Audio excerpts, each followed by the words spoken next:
नमस्कार दोस्तों। श्रद्धा और सबूरी, यही बात धनु राशि को नवंबर के महीने में देखनी होगी, अपने मन में रखनी होगी। क्योंकि नवंबर का जो महीना है वो थोड़ा सा कठिन होने वाला है धनु राशि के लिए। आपके राशि के जो महत्वपूर्ण ग्रह हैं वे आपके व्यय भाव में भ्रमण करने जा रहे हैं। और जो गुरु अब तक आपके सप्तम भाव में भ्रमण कर रहा था, अब आपके अष्टम भाव में, जिसे अशुभ स्थान भी कहा जाता है, वहीं पर आपके राशि का जो स्वामी है वो भी भ्रमण कर रहा है और वक्री भी होने वाला है। तो चलिए जान लेते हैं कि नवंबर के महीने में धनु राशि का जो राशिफल है वो किस प्रकार का होगा। आपके राशि का ऐसा कौन सा क्षेत्र है जो कि सबसे ज्यादा प्रभावित होने वाला है। सबसे पहले हम चर्चा करेंगे कि आपका जो स्वास्थ्य है, मानसिक या फिर शारीरिक, वह किस प्रकार का होगा।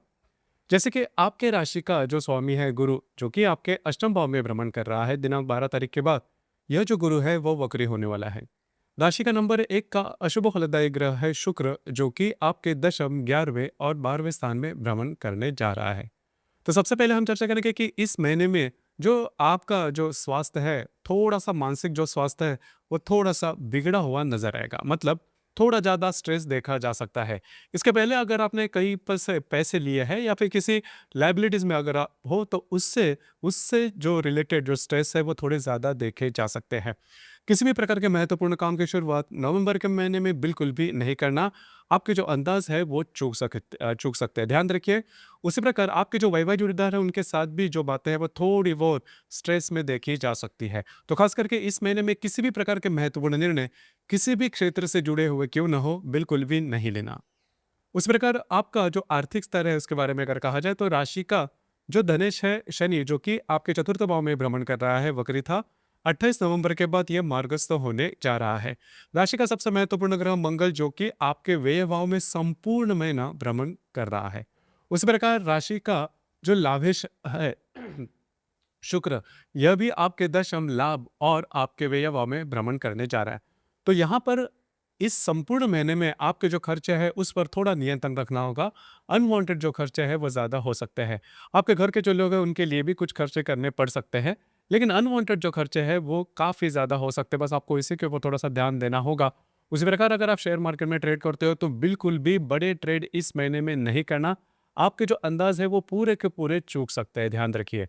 उसी प्रकार घर का जो सुख है, फैमिली हैप्पीनेस के बारे में अगर कहा जाए, तो राशि का जो चतुर्थेश है गुरु, जो कि आपके अष्टम भाव में भ्रमण कर रहा है 12 तारीख के बाद, यह जो गुरु है वो वक्री होने जा रहा है।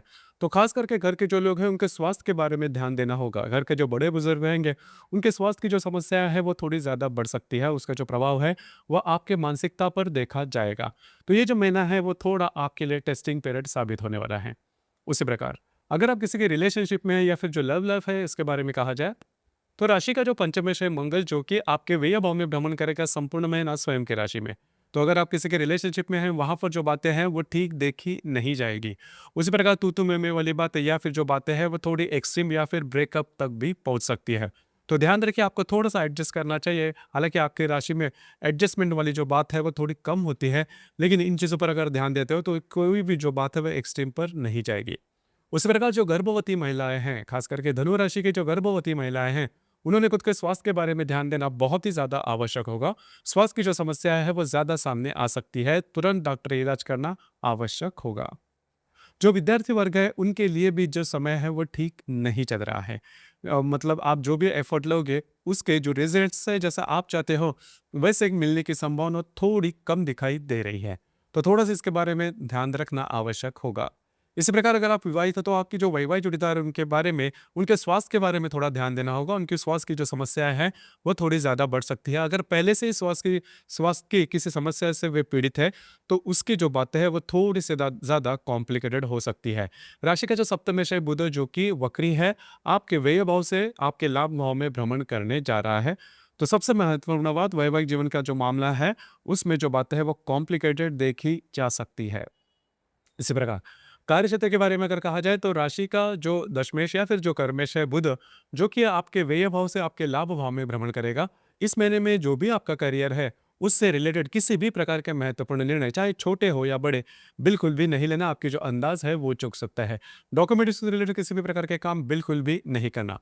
देखिए, इस महीने में यद्यपि आपके लिए जो बातें हैं, जो ग्रह स्थिति है वो ठीक नहीं है, लेकिन दिसंबर में जाके जो बात है वो पूरी तरह से नॉर्मल होने वाली है, क्योंकि दिसंबर में जो गुरु है वो वक्री होकर फिर से आपके सप्तम भाव में भ्रमण करेगा। और जो आपके व्यय भाव में भ्रमण कर रहे हैं, जो कई प्रकार के जो ग्रह है जैसे रवि, मंगल, शुक्र और बुध, वे आप ही के राशि में भ्रमण करने जा रहे हैं। तो चिंता ना करें, आपके लिए ये जो नवंबर का महीना है वो थोड़ा सा टफ होगा। दिसंबर का महीना है जो है, उसमें आपका जो कॉन्फिडेंस है वो फिर से अच्छा देखा जाएगा, क्योंकि आपके चतुर्थ भाव में जो शनि है वह भी मार्गस्थ होने जा रहा है। अब हम चर्चा करेंगे ग्रह योग और उसके जो प्रभाव परिणाम है वो आपके राशि पर किस प्रकार से देखे जाएंगे। जैसे कि दिनांक 4 तारीख को मंगल का हर्षल के साथ प्रतियोग और मिप्रिल के साथ त्रिकोण योग होने जा रहा है। मंगल जो कि आपके व्यय भाव में भ्रमण कर रहा है। अब यहाँ पर किसी भी प्रकार के महत्वपूर्ण निर्णय से आपको थोड़ा सा दूर रहना होगा। उसी प्रकार पैसे के लेन देन हो या फिर कोई अन्य बात, इसमें आपको थोड़ा सा ध्यान देना आवश्यक है। चूकने की संभावना ज्यादा बनती है। उसी प्रकार आपके साथ चीटिंग वगैरह भी हो सकती है। दिनांक 12 तारीख को बुध का मंगल के साथ युति होने जा रहा है आपके व्यय भाव में। यहाँ पर अगर आप विवाहित हो तो आपके जो वैवाहिक जोड़ीदार हैं, उनके स्वास्थ्य के बारे में ध्यान देना होगा। कमिटमेंट, प्रोमिसेस या फिर डॉक्यूमेंटेशन से रिलेटेड किसी भी प्रकार के महत्वपूर्ण काम बिल्कुल भी नहीं करना। इसी प्रकार दिनांक 17 तारीख को रवि का गुरु और शनि के साथ त्रिकोण योग होने जा रहा है। जो रवि आपके व्यय भाव में भ्रमण कर रहा है, उसके साथ चतुर्थ भाव का शनि और आपके अष्टम भाव का जो गुरु है वह त्रिकोण योग करने जा रहा है। अब यहाँ पर एक बात काफी अच्छी है, जो व्यक्ति बाहर जाना चाहते हैं, परदेश गमन करना चाहते हैं, उनके लिए, धनु राशि के व्यक्ति, उनके लिए ये जो नवंबर का संपूर्ण महीना है ये बहुत ही ज्यादा सुफलदायी साबित होगा। मतलब आपको इस प्रकार की जो अपॉर्चुनिटी है, जो चांसेस है वो मिल सकते हैं, या फिर बाहर गांव जाना, परदेश गमन करना, इस प्रकार की बातें वो हो सकती है। लेकिन जो स्ट्रेस है वो देखा जाएगा, उसे आपको टैकल करना आना चाहिए। इसी प्रकार दिनांक 19 तारीख को बुध का हर्षल के साथ प्रतियोग और नेपच्यून के साथ त्रिकोण योग होने जा रहा है। बुध जो कि आपके व्यय भाव में भ्रमण करेगा। अब यहाँ पर भी आपके जो वैवाहिक किरदार है, उनके साथ जो बातें, जो प्रॉब्लम है वो थोड़ी ज्यादा देखी जा सकती है। स्ट्रेस जो है वो संपूर्ण महीना करीबन देखा जाएगा। इसी प्रकार दिनांक 26 तारीख को 22 तारीख को बुध का गुरु और शनि के साथ त्रिकोण योग होने जा रहा है। अब ये जो त्रिकोण योग है ये आपके लिए बहुत ही ज्यादा सुफलदायी साबित होगा।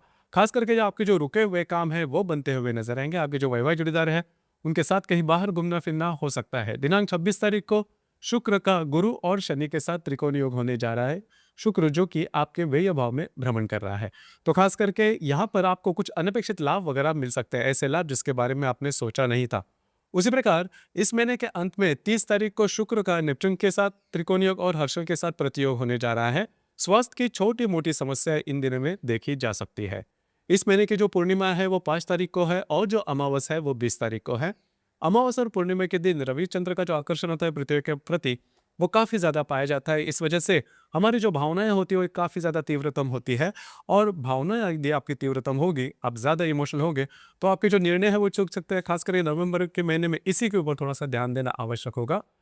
जो भी महत्वपूर्ण ग्रह है वे आपके व्यय भाव में भ्रमण करने के कारण जो स्ट्रेस है वो थोड़ा ज्यादा देखा जा सकता है। किसी भी प्रकार के नए काम की शुरुआत नवंबर के महीने में बिल्कुल भी नहीं करना। हालांकि दिसंबर का जो महीना है वो पूरी तरह से अलग हो सकता है आपके लिए। तो दोस्तों, ये था धनु राशि का नवंबर 2025 का संपूर्ण राशिफल। धन्यवाद।